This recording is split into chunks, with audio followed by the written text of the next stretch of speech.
Now this first one is known as the Parisian cutter. Wind it through the potato like a corkscrew. When the cutter appears on the opposite side, pull the cutter out. Place the handle in the center and twist it out. This is what they call a French curl. When you fry these, they come out like donuts, nice and brown. Serve them with your steaks or pot roast them. Unwind it, there's 2 curls out of the 1 potato. Tomorrow morning for breakfast, wind a little strip of bacon around the potato and serve them with bacon and eggs. They're delicious. Different colored vegetables, wind them together and you get the 2 colors.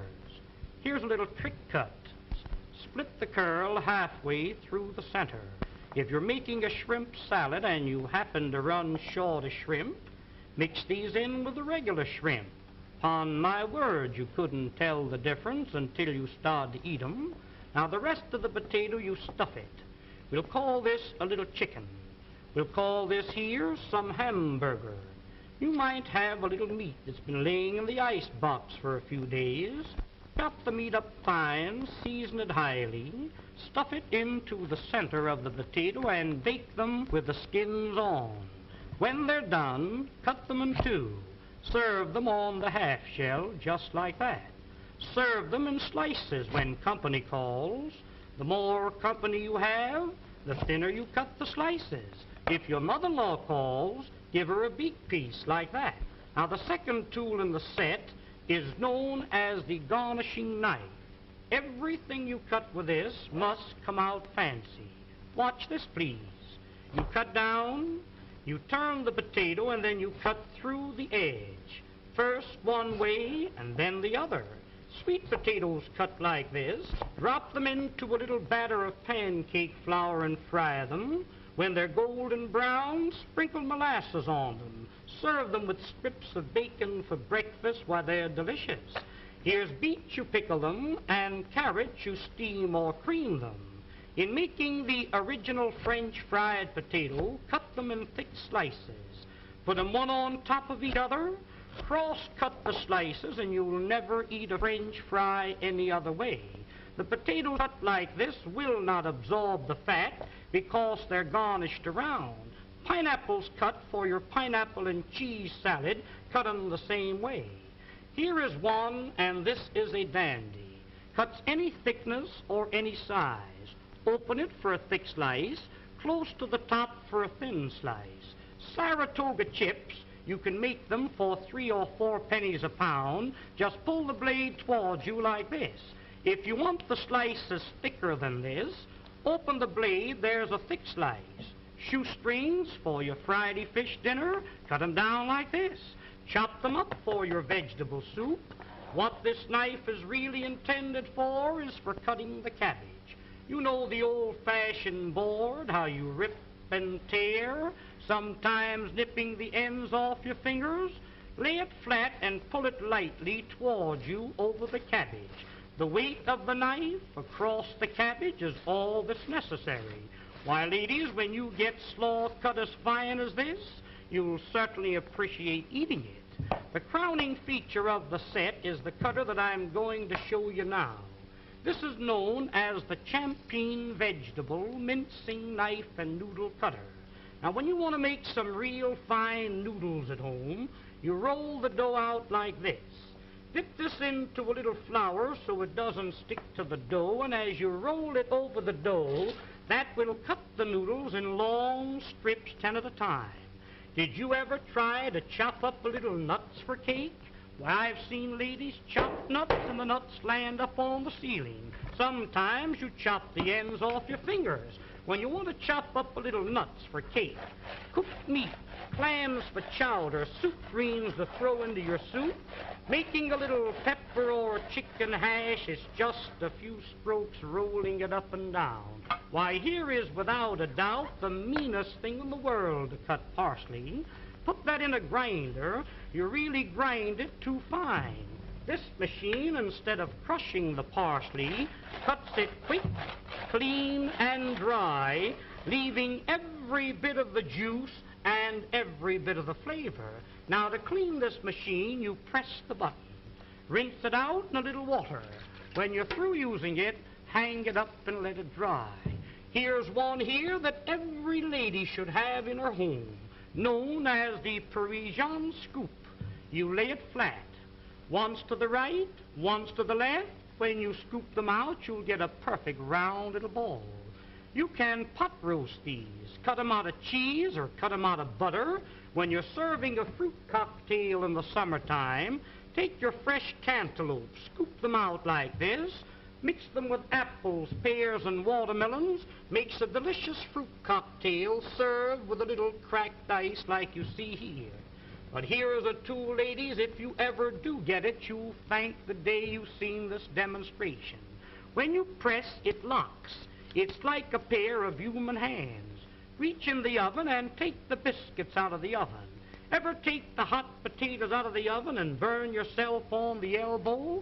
A roast chicken out of the oven, a piece of meat out of the pot, spinach, asparagus out of the water. Why, around canning season, when you're preserving the fruits, to take the hot fruit jars out of the water like that, that machine is worth dollars to you.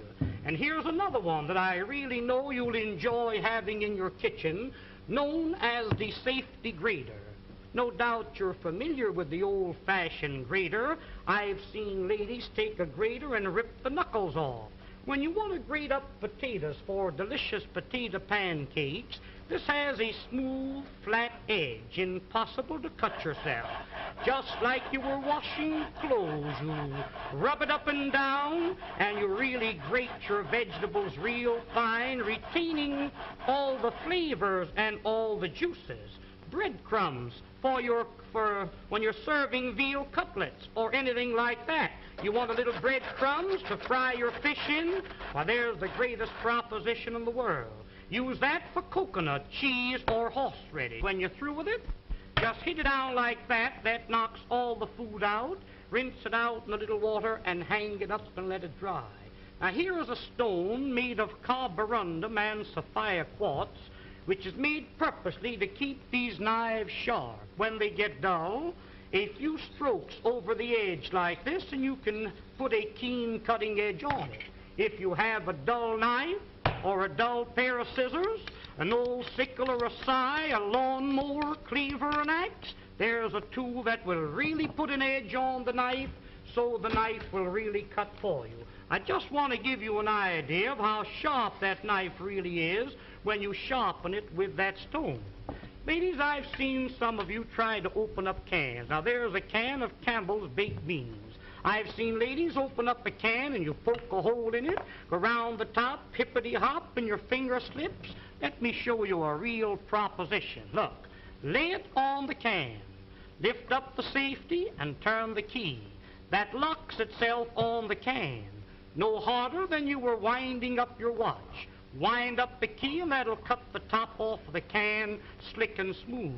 Notice how the end raises itself up in the air so you can lift the lid off, giving you a clean, smooth edge. Now that can be used for sardine cans, square cans or round cans, exactly the same way. Now this tool here, my dear friends, needs no introduction. This will save you on an average of $20 to $30 every year you use it as a peeling knife.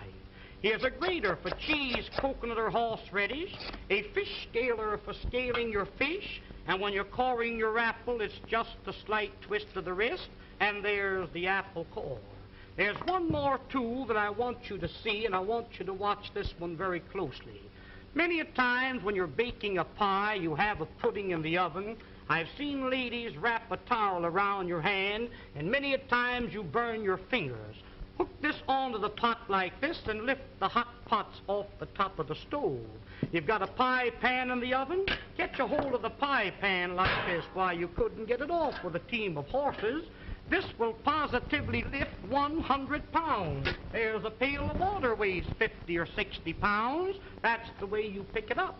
But there's one more tool. I'll be all through and I'll be finished. Oh, now the next tool and the last one is what they call the Sarah Bernhardt cutter. This was invented by the head chef of the Imperial Hotel in the city of Berlin, Germany. You place the screw into the center of the vegetable, twist the vegetable until the threads catch a hold, then you wind this up. You keep winding until you utilize the whole potato. The faster you turn, the quicker the slices. Why, ladies, here's a machine for slicing onions. The first onion that you slice with this cutter, you'll bless the day you've got a hold of it. Every slice cut exactly the same thickness, every slice cut the same size. In making what they call a rosette, pull the vegetable out like this. Pin the ends together with a toothpick, drop that potato into the hot fat and fry it. That will come out like a donut, golden brown. If you're serving a nice fish dinner, a little parsley goes in the center with the fish all around it, makes a very appetizing dish. Did you ever try to slice onions with a knife? You know how you get one thick slice and one thin slice? Run the knife through the center. That will separate each slice individual. Almost like magic, there is every slice cut exactly the same thickness and the same size. Wouldn't you like to have a set like this in your kitchen? Why, of course you would. Now don't forget, attend this theater every week and receive this 12-piece fascinating...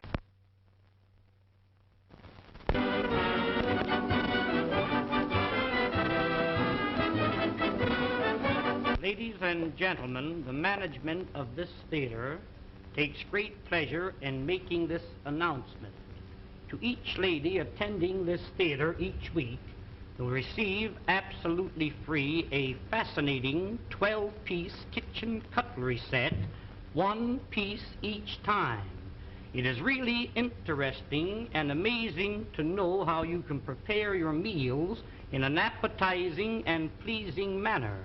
There's an old saying, and a true one, that what is pleasing to the eye is bound to be pleasing to the appetite. I'm going to demonstrate this set to you, and I want you to watch it very closely. The first cutter that I'm going to show you, now this first one is known as the Parisian cutter. Wind it through the potato like a corkscrew. When the cutter appears on the opposite side, pull the cutter out. Place the handle in the center and twist it out. This is what they call a French curl. When you fry these, they come out like donuts, nice and brown. Serve them with your steaks or pot roast them. Unwind it, there's two curls out of the one potato. Tomorrow morning for breakfast, wind a little strip of bacon around the potato and serve them with bacon and eggs. They're delicious. Different colored vegetables, wind them together and you get the two colors. Here's a little trick cut. Split the curl halfway through the center. If you're making a shrimp salad and you happen to run short of shrimp, mix these in with the regular shrimp. Upon my word. Hello. Got distracted there.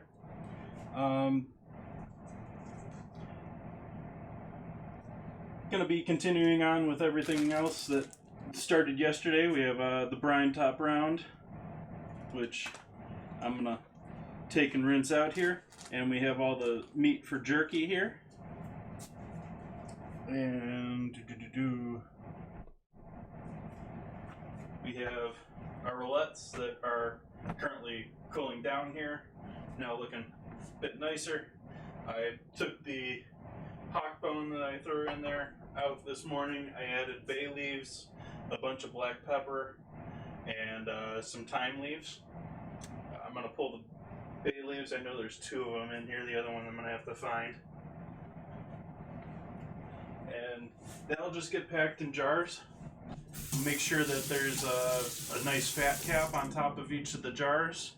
And that will actually sit in the fridge for at least 2 months with a nice clean fat cap over the top. You can scrape the fat away, take the meat out from underneath, and put the fat back over the top, and it will still last in the fridge. The major thing is that you don't want any air contact to any of the meat below. You're keeping that fat in contact with the air.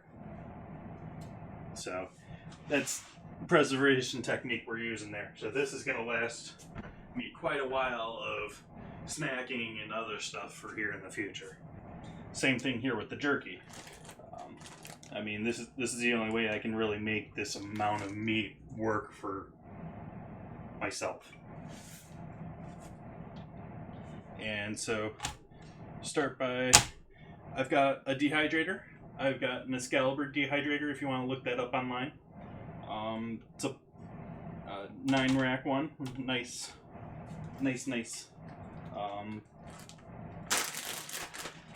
And so that's what I'm going to be using to dehydrate all this. Sorry I don't have a good camera shot of where that is. It's essentially almost directly underneath the camera right there.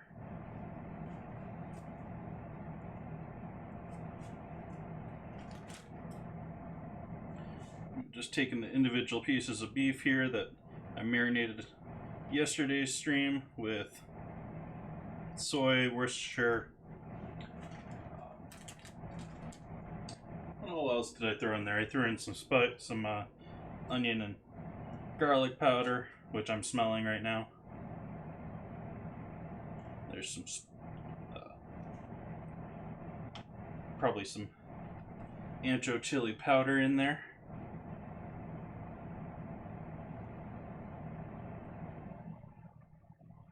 For some little mild spice to it. And I'm going to set this all to go for 155 degrees. Well, you want to do 155 degrees for 3 to 4 hours. I might go a little bit lower, a little bit longer.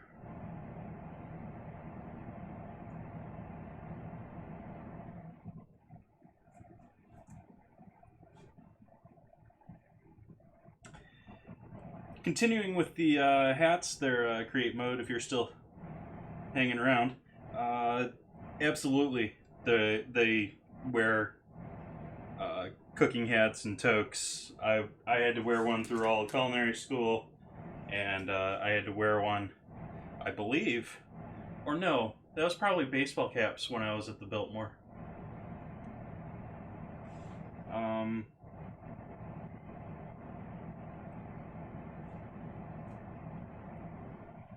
But absolutely high-end hotel resorts, their chefs wear typically paper versions these days, but they're cheap uniform. A lot of the more casual places, and probably most of the casinos and stuff like that, are more like ball caps or that these days.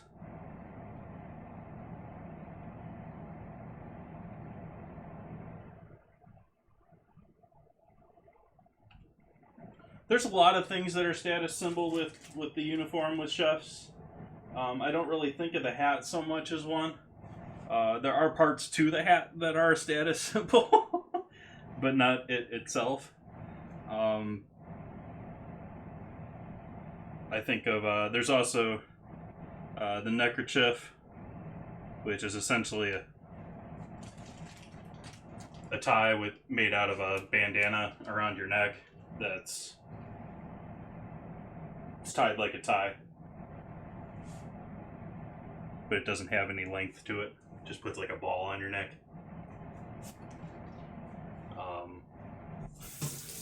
The coloring on the collars of chef jackets is often a symbol status.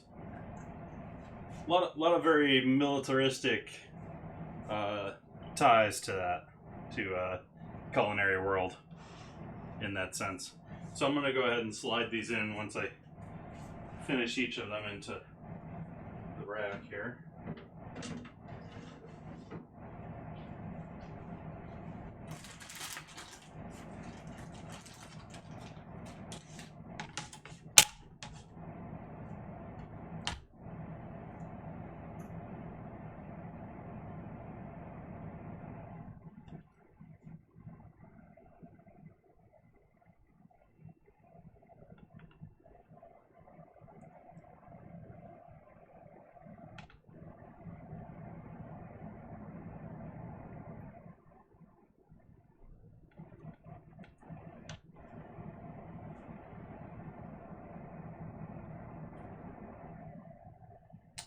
I'm gonna cook it a bit longer, but it should only take 4 to 6 hours if you want in a dehydrator.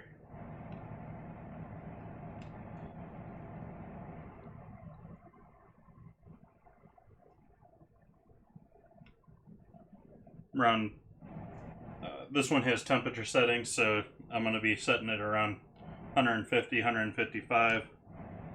Or rather, I'm going to go a little bit lower because I'm going to go longer, but follow government standards.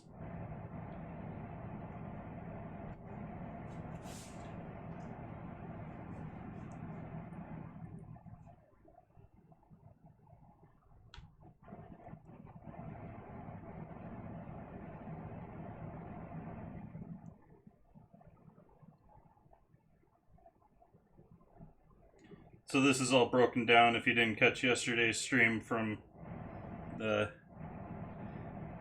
ham of a pig that I broke down on stream.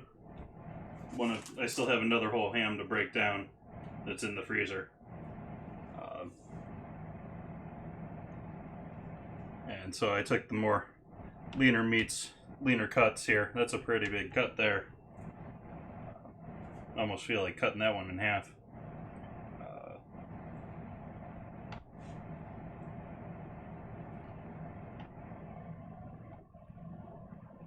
And the fattier parts are in the pot back behind me there. Oh, wait.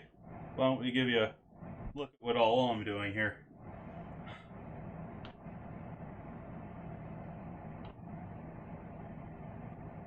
Still working on the cameras. The cameras is the new part here. I've been talking to myself and cooking food for a long time.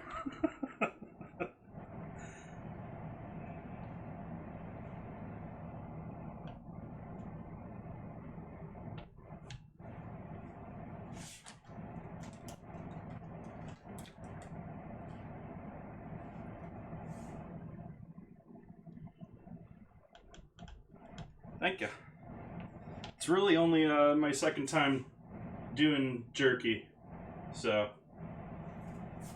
we're hoping for good experiences here. I had a pretty good time with the lamb jerky that I did last time.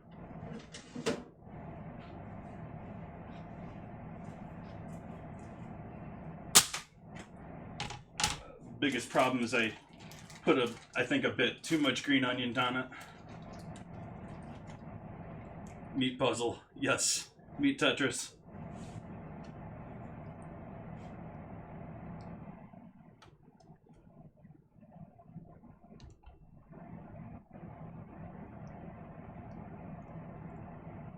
And I just hand cut this. There's actually if you're serious about getting into jerky or doing jerky, they have tools for slicing things nice and even, and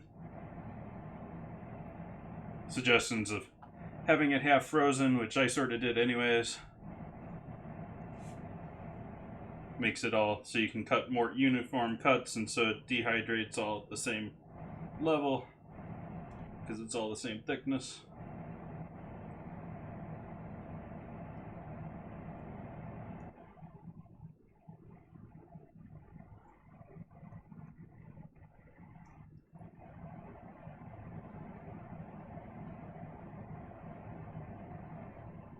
Meh, not really.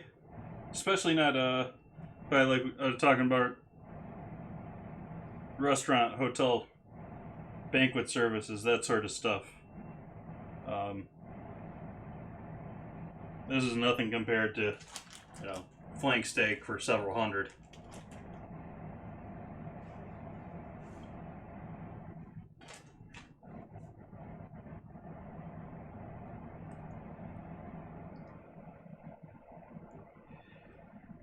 Hey, Glass, we got a bit of soy sauce, bit of Worcestershire, Liam Perkins. What else we got on here? We've got a bit of ancho chili powder, some onion and garlic powder, salt, pepper, MSG, or rather, Ajinomoto.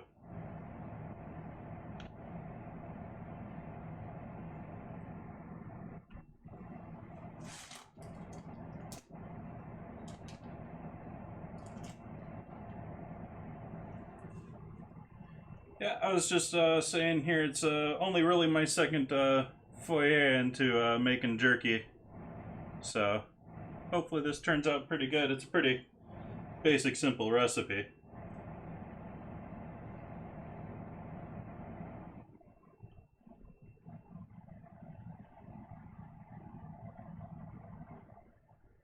And there's some pieces that I probably should have trimmed a little bit better, like that's got some silver skin on it there.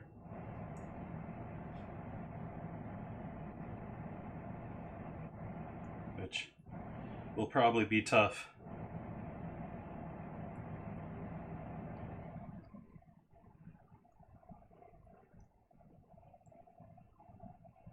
These are all gonna shrink up a little bit here as they dehydrate, so I'm not too worried about them touching as long as they're not really overlapping.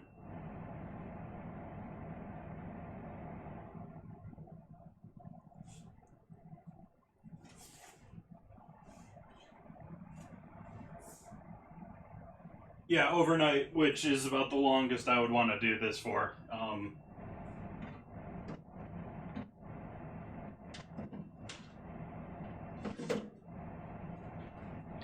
You don't really want to marinate with soy sauce more than 24 hours or so. The rest of it probably wouldn't have a big deal.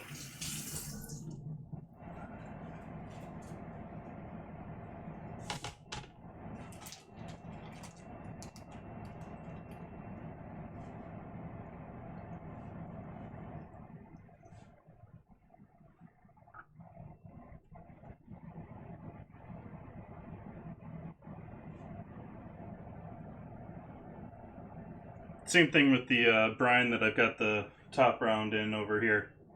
This has been hanging out in that for 24 hours, which is absolute length you want, the maximum length you want that done. It's probably safe anywhere after 4 hours.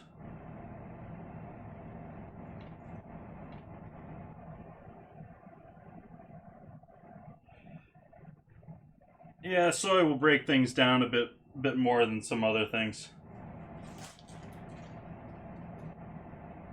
Well, it looks like we're only going to go through about half my racks here. I could have done more.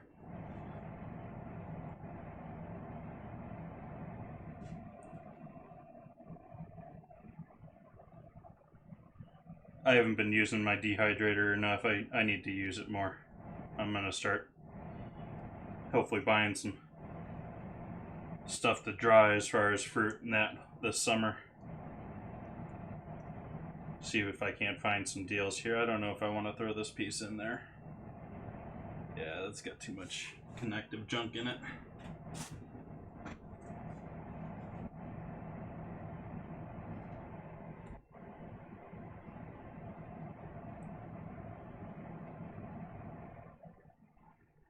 It breaks down the protein structures.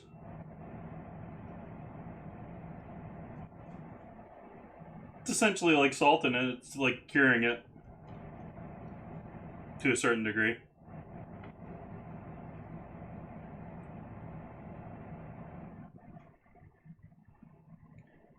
You don't want to do anything longer than I'd say even 12 hours if you're doing something with pineapple or there's several things that have chemicals in them that literally break down proteins. And that's why you find them in a lot of marinades. Hey, Pew. Welcome, welcome.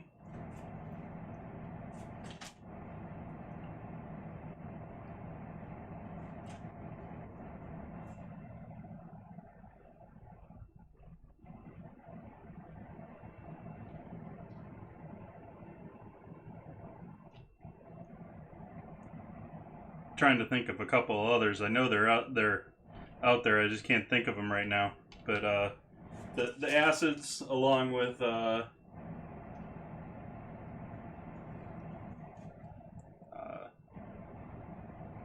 there's literally, I think it's the name is like something along. It's named for pineapple or along the lines of pineapple. The one that's in pineapple, the chemical it breaks down things. And they actually sell it as a tenderizer too.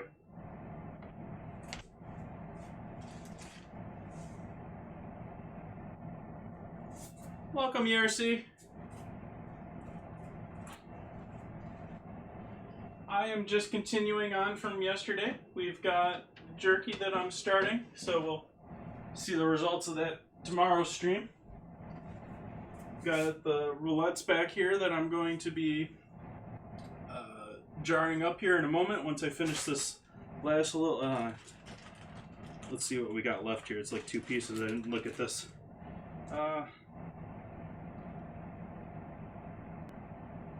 Let's see if I can't find a home for these on these trays over here.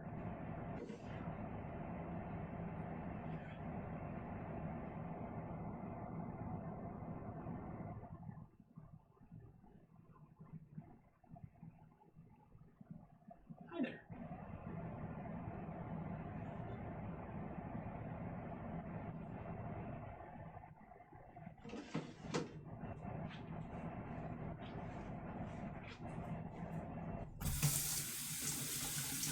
So we got the Rillettes, we got the jerky that I'm going to start up here in a moment. Actually, I'll start that up after the stream. The fan will mess with the mics. You got the top round here that I'm just going to...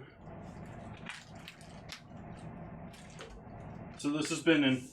Top round's been in brine since yesterday on stream, around this time. And so I'm going to drain this, wash it off, and put it in a pan. Let's see, I don't know if I'm going to truss it or not. Let's see how this looks. Maybe I'll just roast it as is.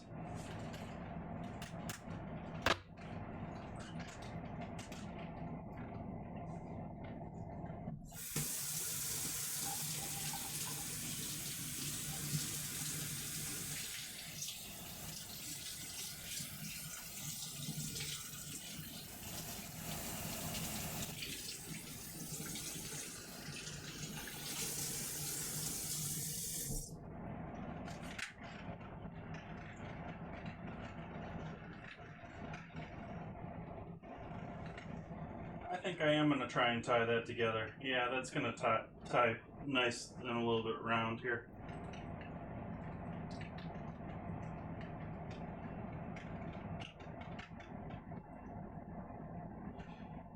It's the recipe to the mixture of liquid that was in it.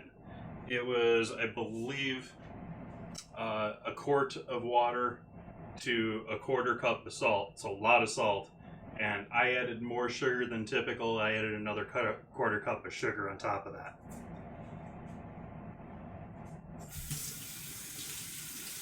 And so...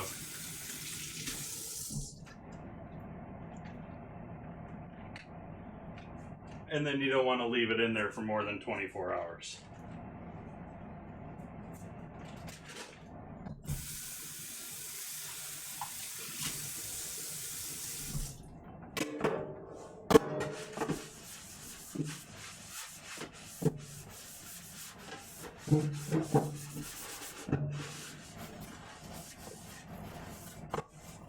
It's a type of preservation for the meat, but at the same time, I'm not really doing it for that to preserve it for the meat. I'm actually going to roast this off tomorrow. I'm doing it more for flavor. And it's typically done more often these days for flavor than preservation, but it's originally a preservation technique.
So I'm tying this one to himself.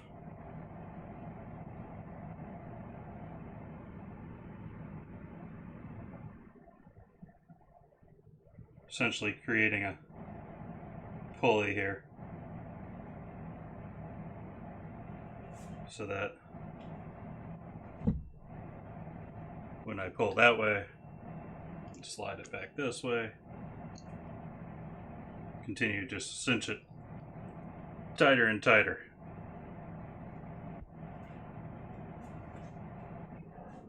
I'm going to leave it a little bit slack and not tighten it fully just yet.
Hour and a half typically.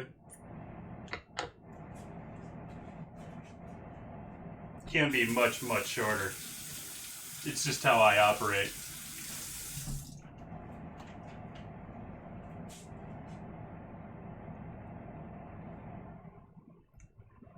Not today though. Today was like 15 minutes.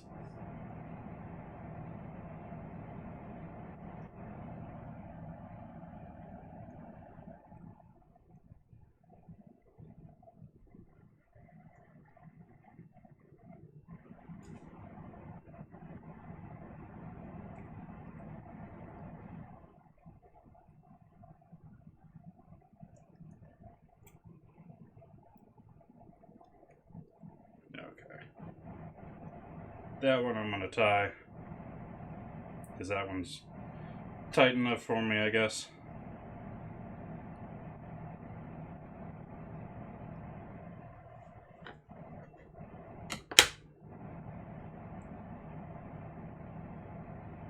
Do a second one and just make sure it's a full, solid, locked knot there, even though it's a big junky knot.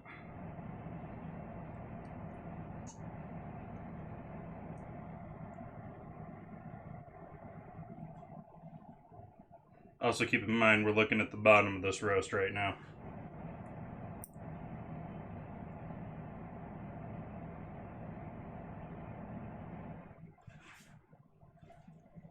Oh, come on. Made this one too short. May have to redo this one.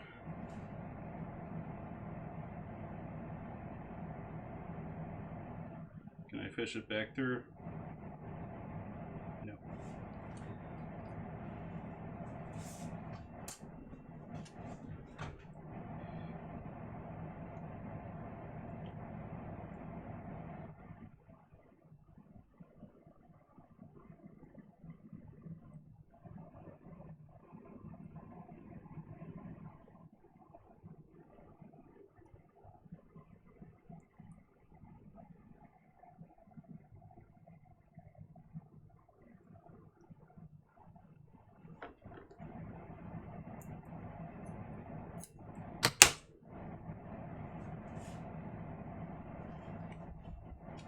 This will be a top round roast. It's sort of an uncommon roast, especially for pork.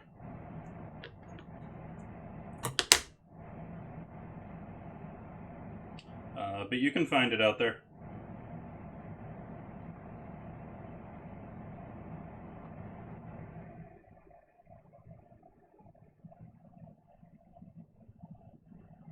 You can definitely find it in beef. It's much more common. I mean, most everyone knows what top round and beef is, because they all love their burgers. But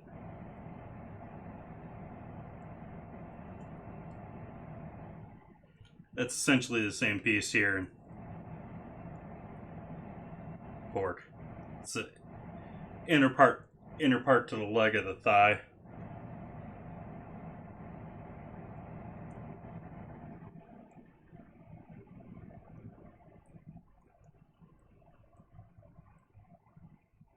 I am going to slow roast this tomorrow, and I'm going to use it for sandwiches.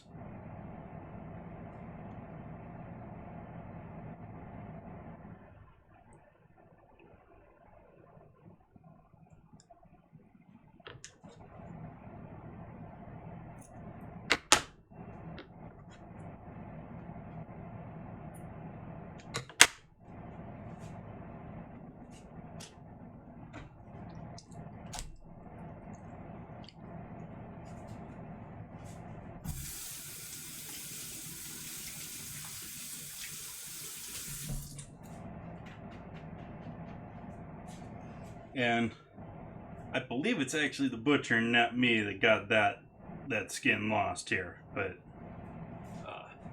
I'll take the hit too, because I ain't exactly a experienced butcher either.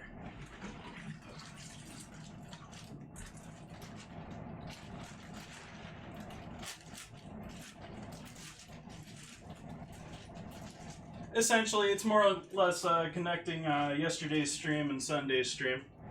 We're starting the jerky off. Got this tied up. I'm going to throw this in the pan and just let that chill in the fridge. And I'm going to jar up the Rillettes here. If people are still hanging out and everything's cool, I might make a little flatbread for my dinner. But we'll see how things are going. I'm going to throw this out. Be right back.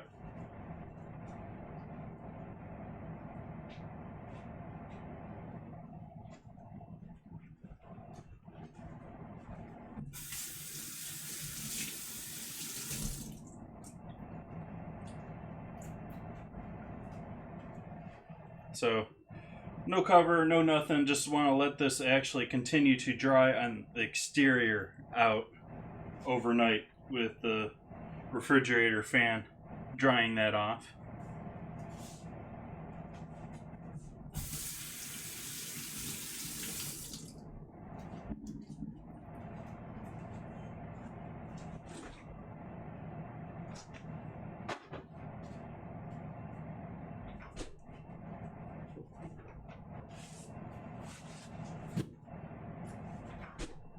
Turning the hock from yesterday too, so that its dry cure continues to distribute throughout.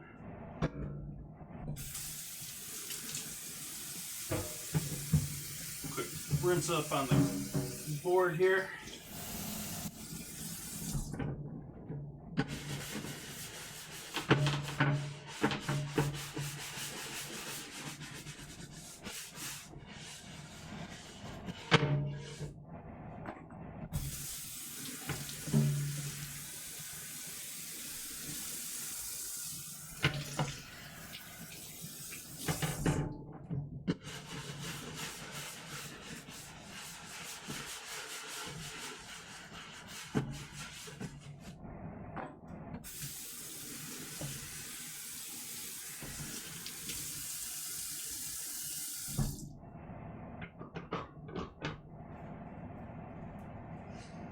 Okay, good with that, good with that.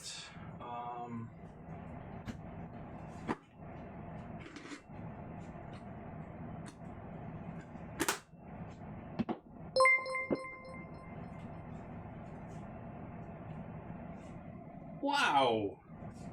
Thank you for the raid. Thank you, thank you, thank you. Welcome, welcome everyone. Welcome. How is everyone doing this evening? Thank you, Metro. Welcome.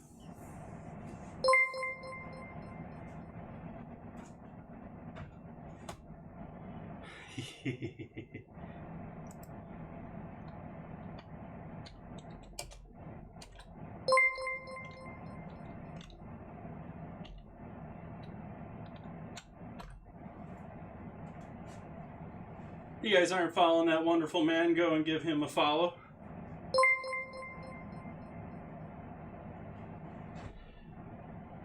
Well, I'm just going to continue to make you even more hungry here. If you're just tuning in now, as I assume most of us are, I'm doing a quick little stream today. Hi there. We got pork that I cut and marinated yesterday, and I put out on trays here, and I'm going to be dehydrating overnight here. And so that'll be jerky here for you guys to check out tomorrow's stream. I'm sort of doing a quick stream here connecting yesterday's stream where I broke down a whole ham, and tomorrow's night stream where we'll have the jerky done. This is top round roast that I just tied up here, sort of poorly, but tied up. And that I'm going to roast off tomorrow and slice and use for sandwiches.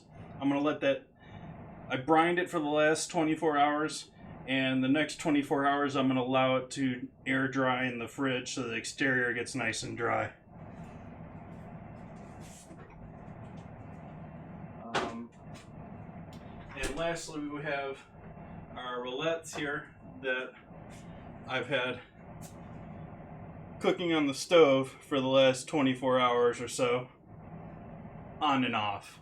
You really only need about 6 to 8 hours to really get this, like this goodness here. And actually that's my next project here. I am going to jar this up, or traditionally they even put them, make or use ceramic jars for this. What we have here is a bunch of fat and a bunch of pork that's been cooked for a long time, and we're going to use the fat as a cap on the meat to preserve it, to keep any air from touching the meat, so that it'll last in the fridge at least 2 months. And this is sort of me working with, I've got a whole pig here. I need to, spread things out here. I can't eat it all at once, as much as I want to.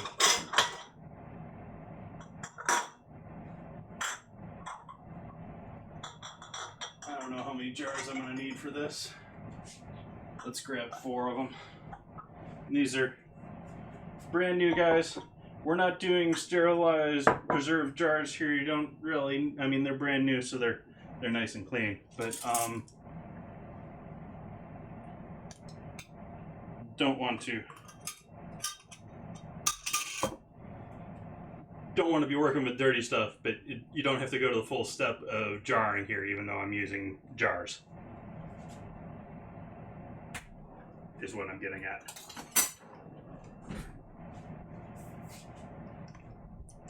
And so this has been it's just completely broken down.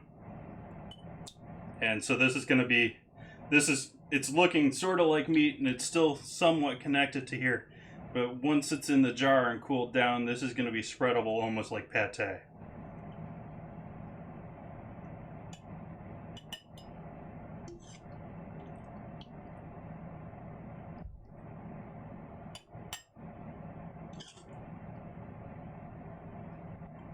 So we're going to try and pack this nice and tight with a lot of just straight meat in the bottom, and then we'll pour a little fat over the top.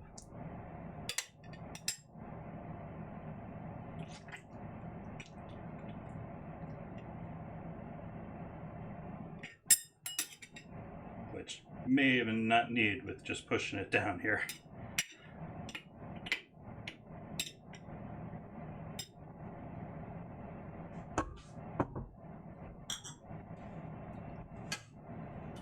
So how's everyone doing this evening? I noticed you were playing marbles there earlier, Metro, but what else were you doing on stream earlier?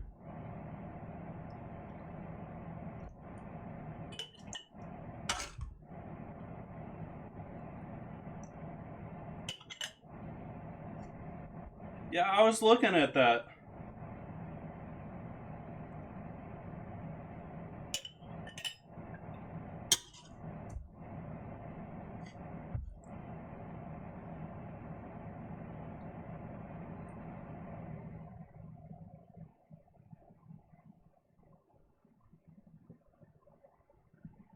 Nice.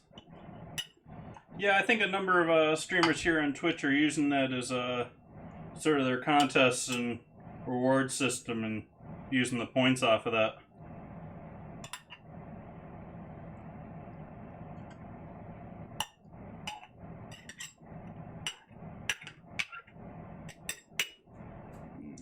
A little bit more.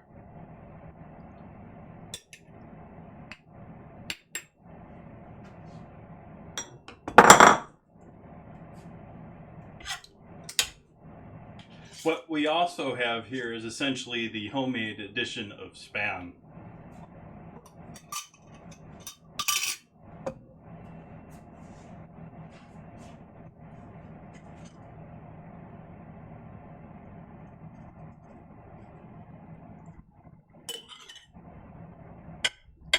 Minus any preservatives or other stuff they're using there. I don't know if they use a pink salt or something along that line with their process.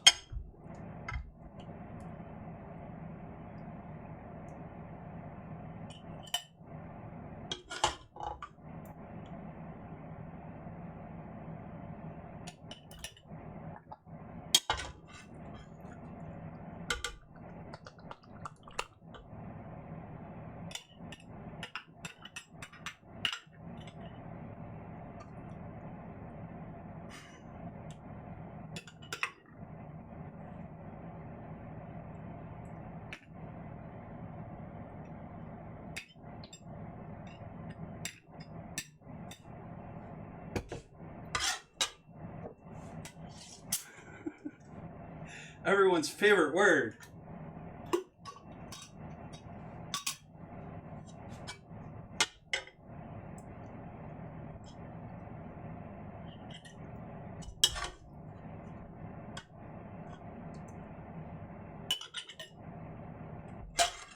Oh, there's my second bay leaf. I actually forgot about that.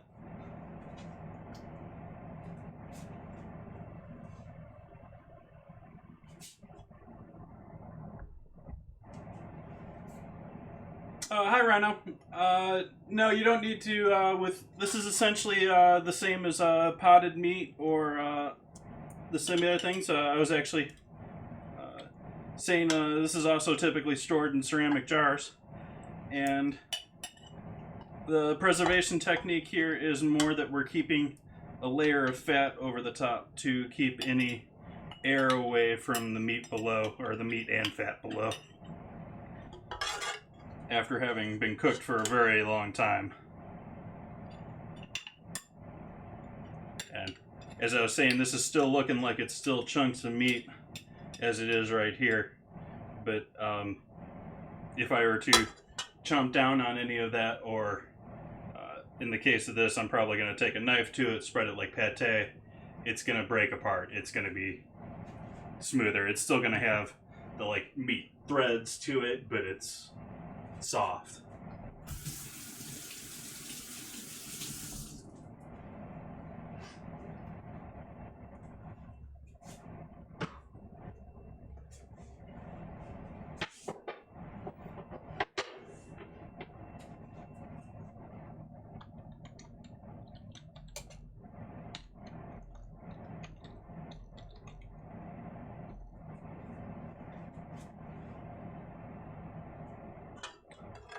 Rhino had his first stream here on Twitch last night. If you guys weren't watching him on Mixer, you should watch him here on Twitch.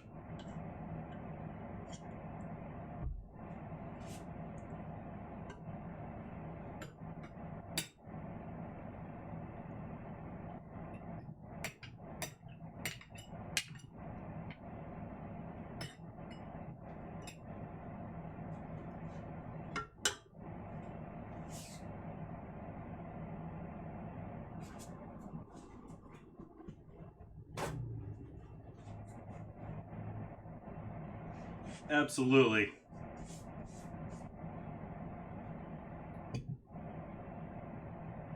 Even more awesome chill zone than here. The mine will make you more hungry.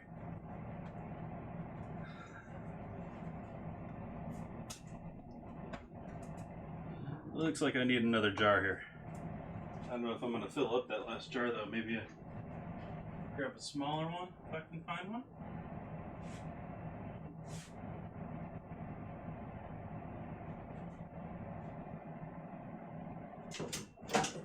Let's just go with the same.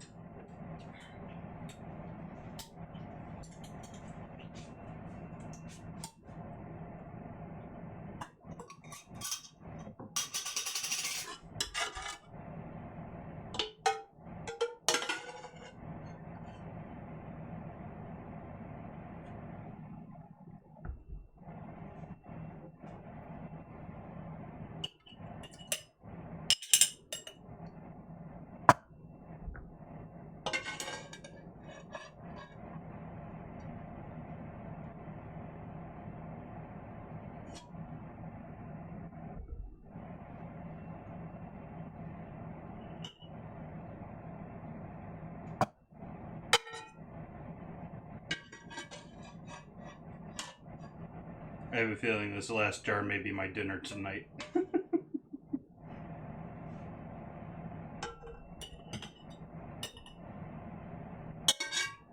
Alright. Almost done here.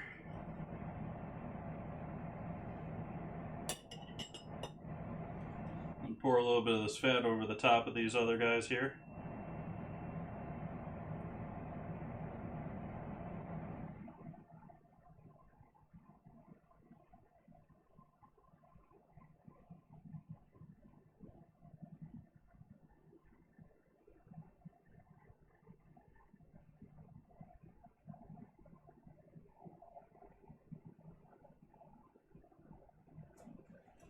All right.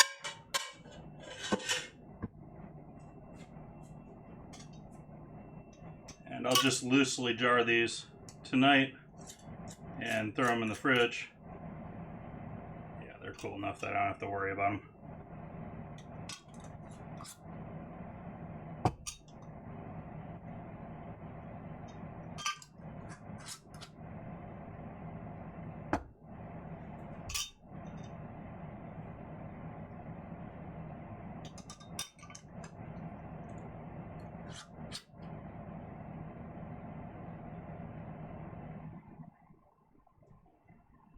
Okay.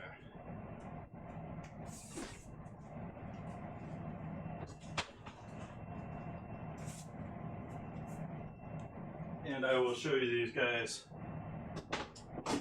tomorrow night after they have chilled down and show you how it is with the fat caps on top.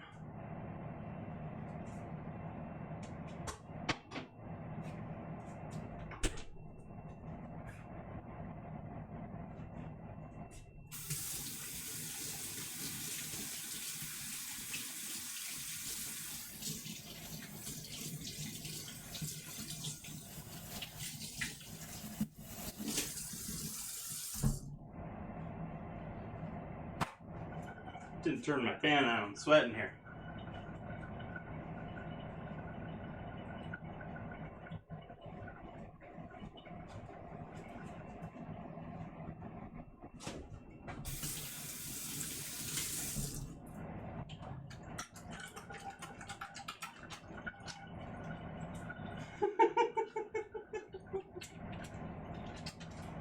You want some Yorkshire pudding?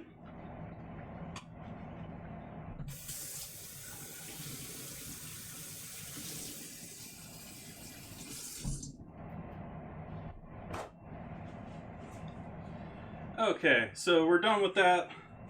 We're done with that. We're done with that.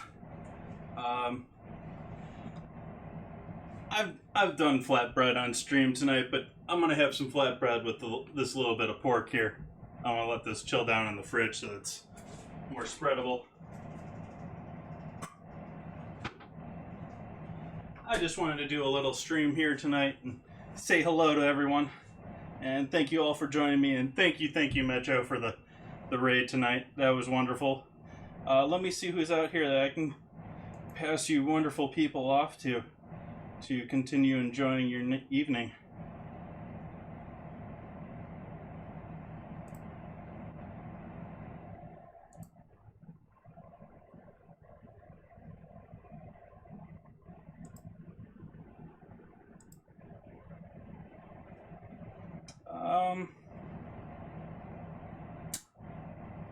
Let's see.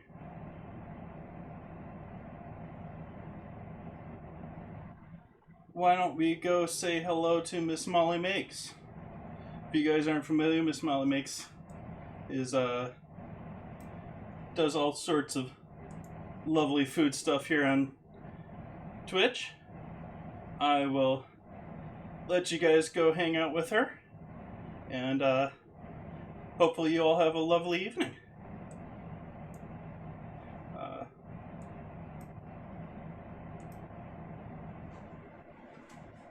So, once again, thank you all for joining me this evening. I am going to be back tomorrow night. I'm going to roast that ham that I tied up. I'll show you the jerky that I'm going to start up after this raid starts. And I'll show you how the Rillettes turned out. So, hope you all have a great night, and good night.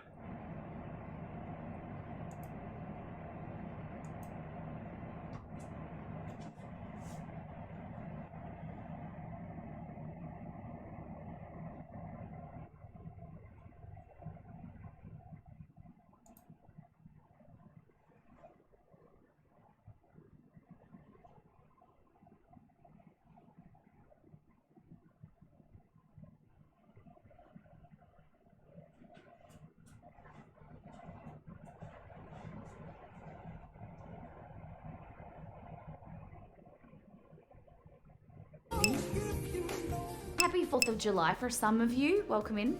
Welcome to the 5th of July right now. How was your stream? No problem. Thanks for letting us know.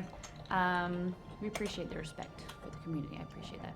How are you doing, guys? My name is Molly. My husband runs trivia, and he'll be behind the scenes today. We recreate food from games, TV shows, or movies. So if you like food, fun, and fumbles, pull up a chair. We are doing some grilled cheese today.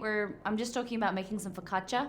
At the start of every stream, we go through our Discord food section, and we show you what our community is going to be cooking in the evening. So Liz made some amazing focaccia.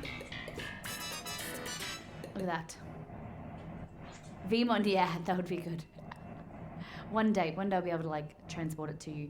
Apache Huntress, thank you for the follow. And Cosmic Jammies, I like your name. Welcome in, guys. Hope you're doing really well. Hope you're having a fantastic weekend. So we've got Taxi for Biggins. Chef, how was your channel? How was your stream? How was your channel? How's your stream today?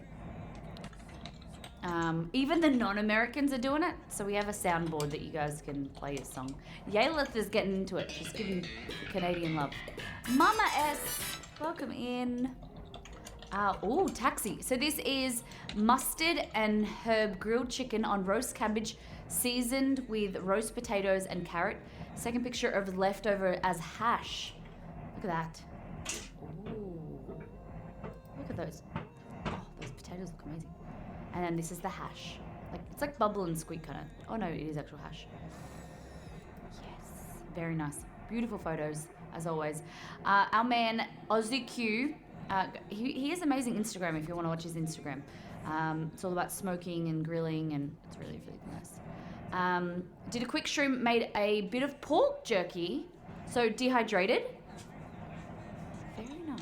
Thank you for bringing your community over here. It's really, really kind. It's really, really appreciated. And I hope you have a fantastic stream. I don't know if you have to do dishes and run off, or you're going to stick around, but please know that we really, really appreciate it. Guys, make sure you go and check out Chef JT. Look at this. Aussie Q homemade lamb pizza. Look at that. Look at that lamb. Oh, beautiful and pink. I know there's a lot of people that haven't had lamb before, or I know it's very expensive. It's expensive in Australia, and we have some of lamb in the world. All these food streamers, rule number one of our stream is bring snacks, because we do make you hungry. Oh, you think the oven's too hot again? I didn't burn anything. I bought pumpkin seeds, dragon bait. It's a boring snack.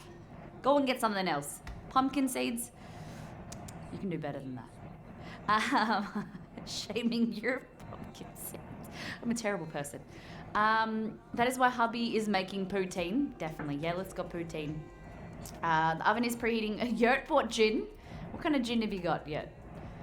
Look at these hot dogs. This is Matala. Happy 4th of July, American buddies. Hot dogs, French mustard and ketchup and cheese. I don't think I've ever had